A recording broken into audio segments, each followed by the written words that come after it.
"Dad, can she sit with us?" Before I tell you why that question made an entire restaurant fall silent, tell us. Where in the world are you watching from? And what time is it where you are right now? Rain streaked the tall windows of Whitmore's on that cold Sunday evening, turning the city lights outside into soft rivers of gold. Inside, crystal glasses chimed beneath low conversation, silverware rested on white linen, and a pianist played an old song almost no one seemed to notice. Daniel Brooks sat at a small table near the window with his 8-year-old daughter, Maya. His work jacket was still damp at the shoulders, and there was a tiredness in his eyes that 12-hour warehouse shifts had carved there over time. But whenever Maya looked at him, he smiled as if the evening had cost him nothing. Between them sat one plate of roasted chicken, 2 small sides, and a slice of apple pie they had not touched yet. Daniel had told Maya he was not very hungry. She knew better. Without saying anything, she had already pushed half the chicken toward his side of the plate. This dinner was their one quiet tradition, held every year on the anniversary of her mother Rachel's passing. Rachel had loved apple pie, rainy evenings, and places with warm lights. Daniel could not give his daughter everything, but he could keep a promise. Maya had been tracing a heart in the fog on the window when she noticed the old woman outside. She stood beneath the narrow awning near the entrance, though the wind kept driving rain against her faded brown coat. Her silver hair clung to her forehead. One hand held a worn leather purse close to her chest. The other rested against the glass door, as if she were gathering the courage to enter. People passed around her without slowing down. A couple in expensive coats stepped through the doorway, and the host greeted them with a bright smile. When the old woman followed, his expression changed. He looked at her wet shoes, her frayed cuffs, and the water dripping onto the polished floor. "I'm sorry, ma'am," he said, his voice courteous enough to hide its coldness. "We don't have any available tables tonight." Maya glanced across the dining room. 2 tables were empty. So was the chair beside her. The woman nodded as though she had heard such words before. She turned slowly toward the door, holding on to what dignity the room had tried to take from her. Her fingers trembled when she reached for the handle. Maya stopped chewing. "Dad," she whispered, "can she sit with us?" Daniel looked at the half-finished meal, then at the folded bill beside his elbow. He had counted every dollar before walking in. His truck needed repairs. Rent was going up. The school had sent home another fee that morning. Then he looked at the woman's shaking hand. Daniel rose from his chair. "Stay here, sweetheart." He crossed the room, while several diners watched him with quiet curiosity. At the door, he gently held it open before the old woman could step back into the rain. "Ma'am," he said, "my daughter believes we have room for one more." The woman looked past him at Maya, who was already pulling out the empty chair. For a moment, something fragile moved across the woman's face. Not relief exactly, but the pain of someone who had forgotten what welcome felt like. She stepped inside. As Daniel guided her toward the table, she tightened her hand around a small brass key hidden in her palm. Engraved on its surface was a single letter, W. No one in that dining room understood what it opened. And no one knew the woman they had just turned away could have purchased the entire building without touching her savings. Daniel pulled the chair back for her, while Maya carefully moved the untouched apple pie toward the center of the table, as though making room for the woman also meant making room for dessert. "My name is Maya," she said. "This is my dad, Daniel." The old woman lowered herself into the chair with visible care. "Eleanor," she replied, her voice soft and slightly unsteady. Daniel noticed the cold had turned her fingertips pale. He signaled to the server and asked for a cup of hot tea, then quietly studied the prices on the menu again. He had already calculated the evening down to the last few dollars. Earlier that afternoon, he had stood beneath the flickering light in his apartment kitchen with 3 envelopes spread across the counter. One held the notice that his rent would increase the following month. Another contained an estimate for the transmission repair his truck needed. The third was a school form requesting payment for Maya's Springfield trip. Daniel had placed the papers in a drawer before she came home, not because he wanted to hide the truth from her forever, but because an 8-year-old child should not have to carry the weight of adult numbers. When Maya entered the kitchen wearing the blue dress Rachel had once chosen for her, she had asked, "Are we still going for pie tonight?" Daniel had looked at her, at the hopeful way she held the edge of her skirt, and answered without hesitation, "Of course we are." Every year on that date, they found a warm place, ordered apple pie, and shared one memory about Rachel. It was Daniel's way of making sure his wife remained part of their lives without allowing grief to become the only thing Maya remembered about her mother. Rachel had loved rainy nights. She used to say the city became honest in the rain because everyone stopped pretending they had somewhere more important to be.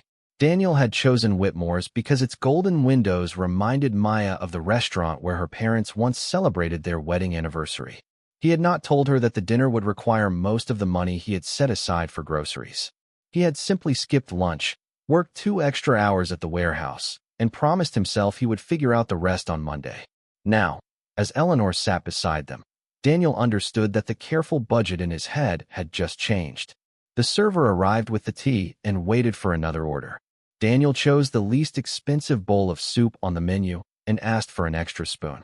"I am not hungry," Eleanor said quickly. Her eyes dropped toward the table. At that exact moment, her stomach made a small, unmistakable sound. Maya pretended not to notice. She tore her dinner roll in half and placed one piece beside Eleanor's cup.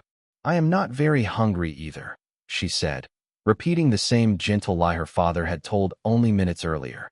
Eleanor looked at the bread, then at Maya. Her lips trembled before she formed a faint smile. Daniel turned toward the rain-streaked window, giving her the privacy to accept kindness without feeling watched. For years, he had learned that helping someone was not only about what you offered. It was also about how carefully you protected their dignity while they received it.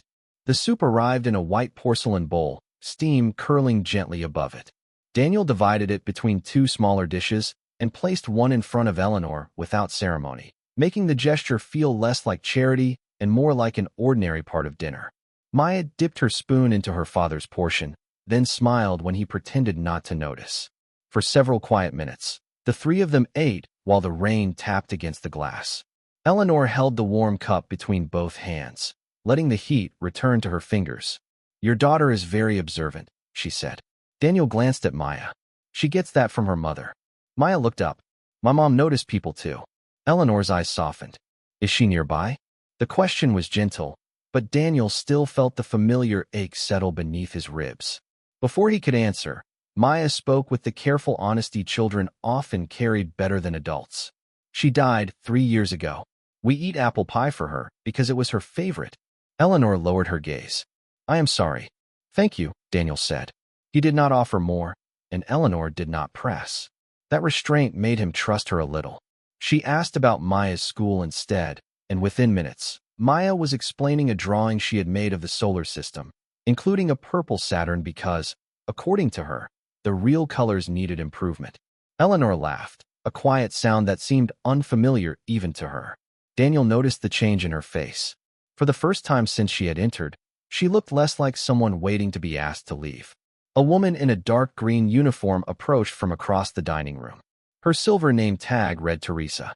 She appeared to be in her late 50s, with kind eyes and the measured movements of someone who had spent years carrying full trays through crowded rooms. She set down another basket of bread without being asked. "On the house," she said. "Thank you," Daniel replied. Teresa nodded, but her attention had shifted to the small brooch pinned near Eleanor's collar. It was shaped like an oak tree, its tiny branches worn smooth with age. Teresa stared for half a second too long. Eleanor noticed and quietly covered the brooch with one hand. Before Teresa could speak, a man in a charcoal suit arrived beside the table. "Is there a problem here?" His voice was polished, but his eyes moved from Eleanor's damp coat to Daniel's work jacket and then to the single dinner plate they had shared. Teresa straightened. "No, Mr. Hale. They are dining." Richard Hale managed the restaurant with the controlled smile of a man who believed courtesy and kindness were the same thing. "I see." He looked at Eleanor. "Madam, are you part of this gentleman's party?" Daniel answered before she had to. "She is my guest." Richard's smile remained, though warmth never reached it. "Of course. I only ask because our dining room is reserved for paying customers." Daniel rested his hands calmly on the table. "Then there should be no concern. I am paying." Richard glanced at the soup, the extra spoon, and the folded bill near Daniel's elbow. "For all 3 of you." Maya stopped moving. Eleanor's shoulders drew inward, as if the question had returned her to the cold doorway. Daniel met Richard's eyes. "For everyone at this table." The manager paused, perhaps expecting embarrassment, perhaps hoping for it. Daniel gave him neither. Richard finally nodded. Very well. We simply have standards to maintain. As he walked away, Teresa remained beside them for one more moment. Her gaze returned to the oak tree brooch, and the color slowly left her face. She had seen that symbol before, not on a guest, but in an old photograph hanging in the employees' corridor, beside the woman who had opened the first Whitmore restaurant more than 40 years earlier. Teresa returned to the service station, but her attention remained fixed on the oak tree brooch pinned beneath Eleanor's collar. She had seen that symbol in the employee corridor, framed beside an old photograph from Whitmore's earliest years. Before she could look more closely, Richard Hale approached a party of 4 near the host stand. The men wore tailored jackets, and one of the women held a telephone displaying a reservation confirmation for the window section. Richard listened as she complained that the table promised to them was still occupied. Her husband mentioned the restaurant's online rating and reminded Richard that their company hosted several private dinners there each year. Richard assured them the matter would be handled. His smile remained composed, but when he turned toward Daniel's table, worry tightened his face. One poor review from that group could reach corporate management by morning, and Richard had spent 12 years convincing himself that protecting his position meant protecting the restaurant. He approached Daniel with his hands folded neatly in front of him. Mr. Brooks, I need to relocate your party to a table closer to the kitchen. Daniel looked across the room. Several tables remained open. We were seated here before they arrived. Their reservation includes this section, Richard said. We are trying to preserve guest comfort and avoid a service disruption. His gaze passed over Daniel and settled briefly on Eleanor's damp coat, as if she were the disruption he could not name aloud. Maya noticed.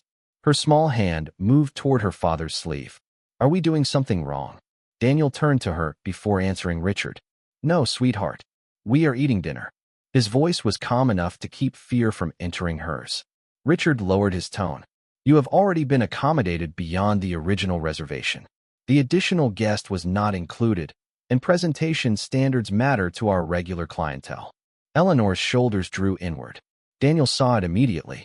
He did not challenge the word guest or explain that she had been invited. Doing so too forcefully would turn her into the subject of the room's attention. She is sitting quietly, he said. No one at this table has disturbed anyone. Richard glanced toward the waiting party. That is not the only consideration. Teresa approached with a water pitcher and heard him use the phrase Whitmore standards. Eleanor's fingers tightened around her teacup. For only a second, pain crossed her face, not surprise, but recognition. Teresa saw it and felt the old photograph rise again in her memory. Richard placed the check beside Daniel. We can package the remainder of your meal. Daniel unfolded the receipt. The food charges were correct, but a $45 line appeared beneath them, private seating adjustment. Teresa stopped pouring. She knew the code. It was used only for banquet rooms and prepaid events, never for a family move from an ordinary dining table. What is this fee? Daniel asked. Richard answered smoothly. A charge associated with changing the seating arrangement and extending service beyond the reservation. We did not request a change. The circumstances required additional accommodation. Maya looked from the bill to Richard, then back to her father. She understood enough to know that the rules had somehow changed after Eleanor joined them. Dad, is it because she sat with us? Daniel folded the receipt carefully. He would not lie to his daughter, but he would not make Eleanor feel like a burden either. It is because someone is using a rule that does not belong here. Eleanor watched him closely. He was not performing kindness for praise. He was absorbing the embarrassment, so neither she nor Maya had to carry it alone. Richard's expression hardened, though his voice remained polite. I am asking you to cooperate before this becomes more uncomfortable for everyone.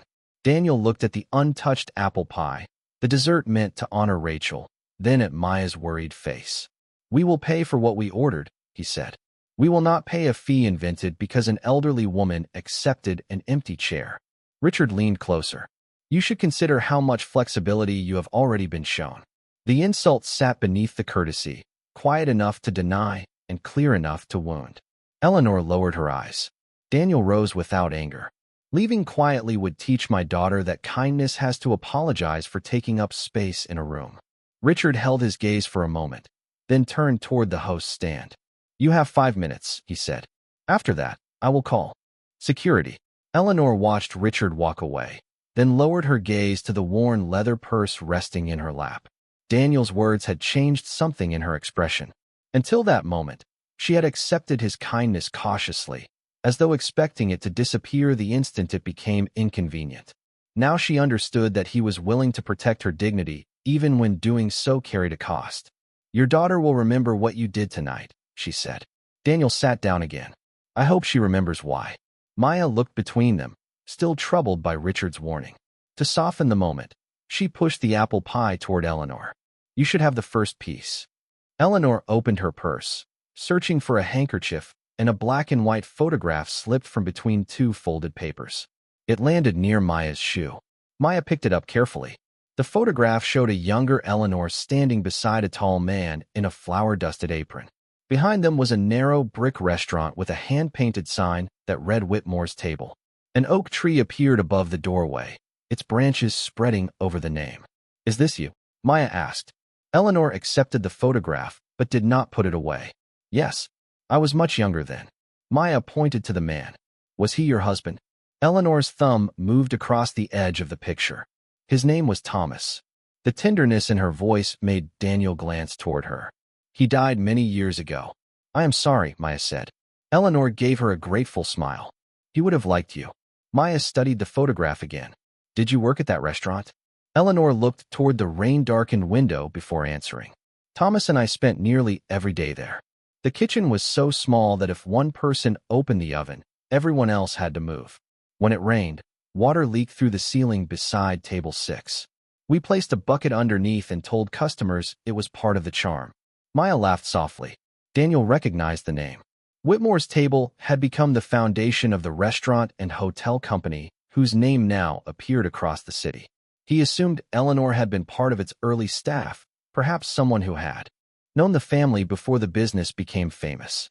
"What made it special?" he asked. Eleanor turned the photograph over. Written on the back in faded ink were 11 words.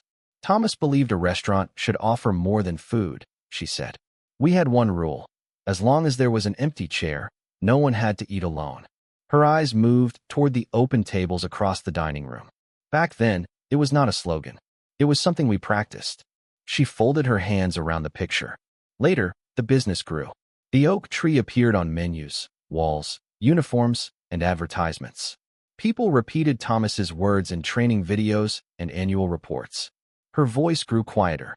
"But sometimes a principle becomes decoration. Everyone remembers how it sounds, and no one remembers what it asks them to do." Teresa stood several feet away, pretending to arrange clean glasses while listening. Eleanor's sorrow did not sound like nostalgia alone. It sounded personal, like someone mourning a home that still carried her name but no longer recognized her values. Maya touched the edge of the photograph. "Did you stop going there because it changed?" Eleanor looked at her for a long moment. "I stopped knowing whether there was still a place for me at the table." Outside, 2 black sport utility vehicles pulled beneath the awning. Several people in dark coats stepped into the rain and entered the lobby. One of them showed the host a photograph on a telephone. Teresa caught a glimpse of the screen and looked immediately toward Eleanor. The face in the photograph appeared older, more formally dressed, but there was no mistaking the eyes. Eleanor met Teresa's gaze and gave the smallest shake of her head.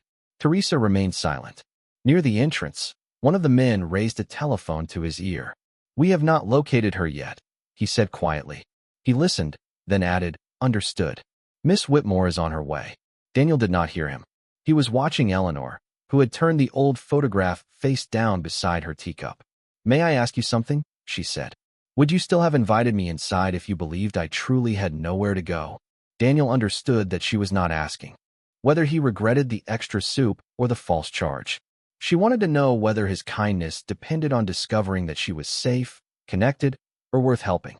"We did not ask where you were going," he said. "We saw where you were standing." Eleanor closed her eyes for a moment, holding the answer as though it had reached a place no one had touched in years. Across the room, Richard noticed the dark vehicles, the waiting group, and the urgency at the host's stand. Believing important guests were about to arrive, he checked his watch and decided the window section had to be cleared immediately. He signaled toward security and began walking back to the table. Inside her purse, Eleanor closed her hand around the brass key marked with the letter W and the number 1, but she did not remove it. Richard stopped beside the table and placed one hand on the back of an empty chair. "Your 5 minutes are over, Mr. Brooks." His eyes moved briefly toward the front entrance, where several well-dressed strangers were now speaking with the host. He assumed they belonged to an important party and seemed eager to clear the window area before they entered. "I need you to settle the bill and leave." Daniel looked at the false charge again. "Remove the accommodation fee, and I will pay for everything we ordered." Richard's jaw tightened. "The fee will remain. Then bring me the written policy that authorizes it." The request was simple, but it exposed the weakness beneath Richard's confidence. No policy existed. Teresa stood near the service station, still holding her tray. She wanted to intervene, yet years of watching employees punished for challenging management kept her silent. Richard lowered his voice. "You are making this more difficult than it needs to be." "No," Daniel replied.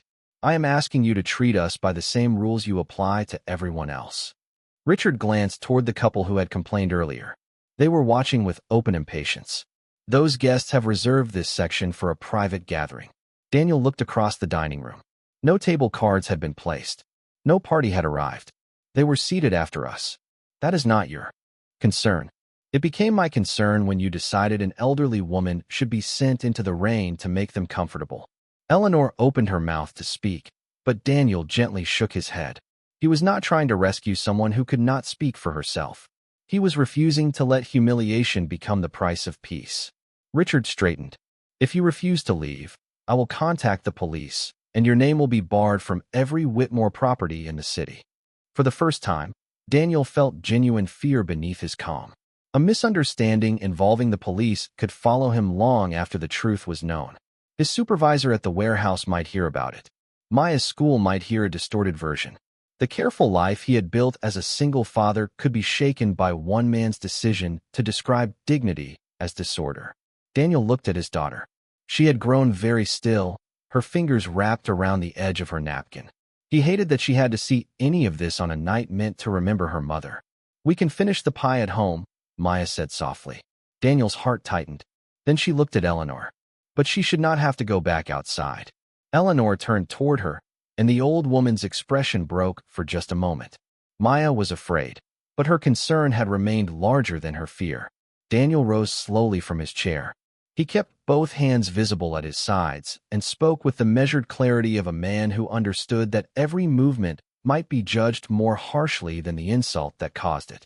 "You may remove my name from every reservation list you have," he told Richard, "but you will not send an elderly woman into the rain while my daughter watches." Richard stepped back and signaled toward the lobby. A young security officer named Caleb approached. He could not have been older than 25. His uniform was neat, but uncertainty showed in his eyes as he took in the scene. Daniel standing quietly, Maya seated beside the untouched pie, and Eleanor holding her worn purse against her chest. "Escort them out," Richard ordered. Caleb hesitated. "Are they threatening anyone?" "They are refusing to leave private property." Teresa finally set down her tray. "Mr. Hale, perhaps we should wait." Richard turned sharply. "This does not involve you." "I believe it might," Teresa said, though her voice trembled.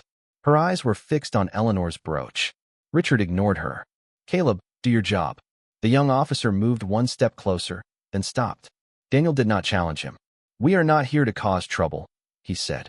"We are asking for an honest bill and a safe place for this woman to finish her tea." Caleb looked toward the front entrance. One of the strangers in a dark coat was now speaking urgently into a phone while scanning the room. Eleanor seemed to understand that the moment could no longer be delayed. She opened her right hand and placed the small brass key on the white tablecloth. It made a light, clear sound against the table, barely louder than a coin. Teresa drew in a sharp breath. The oak tree was engraved on one side. On the other were the letter W and the number 1. "Where did you get that?"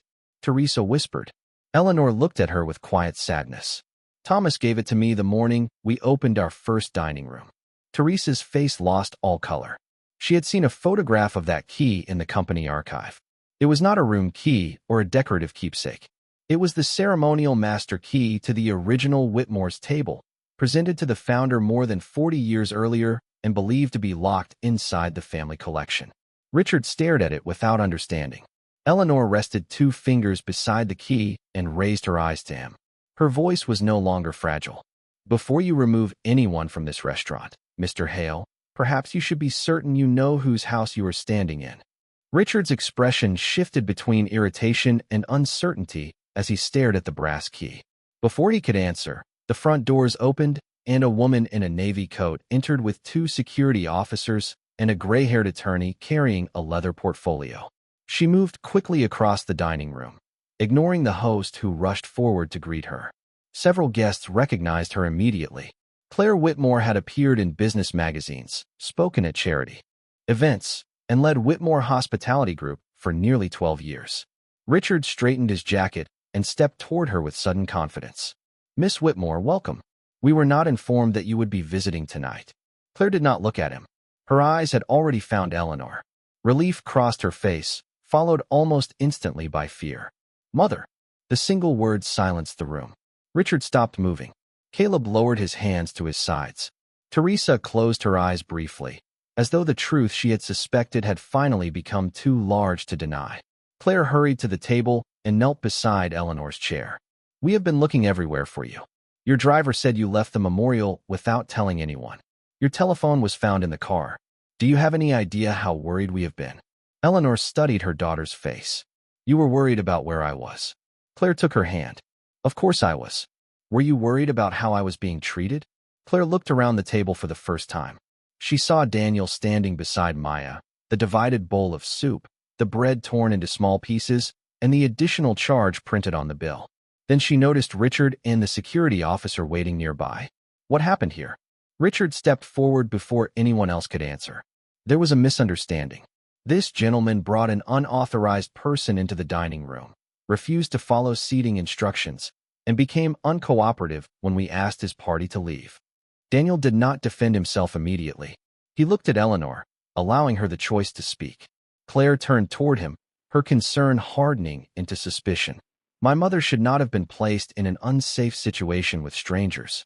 Eleanor slowly withdrew her hand from Claire's. Which strangers made me unsafe? Claire hesitated. Mother, that is not what I meant. Then tell me what you meant. Eleanor pointed toward Daniel and Maya. Those 2 were the only people in this room who offered me warmth, food, and a chair without asking my name. Your manager refused me entry. Your guests complained because my coat was wet. Your staff added a false charge to their bill because they allowed me to sit with them. Claire looked at the receipt, then at Richard. Is that true? The charge was intended to cover additional service, Richard said. We were protecting the standards of the restaurant. Eleanor's eyes sharpened. Whose standards? Richard swallowed. Whitmore standards. Eleanor rested her palm beside the brass key. And who taught you what those standards were? Richard looked toward Claire for help, but Claire was staring at the oak tree engraved in the metal. She had not seen the key since childhood. Her father used to keep it in a wooden box above the fireplace, taking it out each year on the anniversary of the first restaurant. Mother, Claire whispered, why do you have that with you? Eleanor looked at the old photograph beside her plate. Because today was the anniversary of the night your father and I signed the lease on Whitmore's table. I went to the memorial because I wanted to remember the man who believed an empty chair was a promise. Then I came here and learned what that promise became after we placed it in other people's hands. Claire's face softened, but Eleanor was not finished. You built security around me. Drivers, assistants, schedules, private entrances. You called it care. But somewhere along the way, you stopped sitting with me long enough to notice that I was alone. Claire lowered her eyes. No executive title could protect her from the quiet truth in her mother's voice. Maya reached across the table and placed her small hand near Eleanor's, not touching it, only offering closeness. Eleanor smiled at her, then opened her worn purse. From an inner pocket, she removed a sealed cream-colored envelope bearing the Whitmore family crest. The gray-haired attorney stepped closer. Richard watched him and finally understood that this was no sentimental keepsake. Eleanor placed the envelope beside the key. I signed these documents this afternoon, she said. They concern the voting trust, the company charter, and the authority that still belongs to me. Claire stared at her mother. Richard's face lost what little color remained. Eleanor looked around the dining room, then returned her attention to the man who had tried to send her into the rain. You believed you were defending the Whitmore name. Mr. Hale. Before this evening is over, you are going to learn what that name was supposed to mean. The gray-haired attorney stepped beside Eleanor and rested one hand on the sealed envelope. Claire Whitmore leads the company, he said, but Eleanor Whitmore is its co-founder, chairwoman emeritus, and controlling trustee. The family voting power remains hers. No one spoke. Even the soft music near the bar seemed too loud. Richard looked at Eleanor's rain-darkened coat, the half-finished bowl of soup, and the extra charge printed on Daniel's bill. Only minutes earlier, he had seen a problem to remove. Now he saw the person he had refused to see because he believed she had no power to answer him. Mrs. Whitmore, he said slowly, I have spent 12 years protecting this restaurant. Every review, every private event, every important guest affects the people who work here. I learned to prevent complaints before they reached corporate. His eyes moved toward the wealthy party near the windows. Somewhere along the way, I began treating standards as if they mattered more than people. Eleanor studied him without anger. Are you sorry because I was cold, or because I am wealthy? Richard opened his mouth, but no answer came. His silence settled over the room with more honesty than any apology could have offered. Claire picked up the receipt and read the false seating charge. Mr. Hale, you are suspended from management duties effective immediately. An independent investigation will begin tomorrow.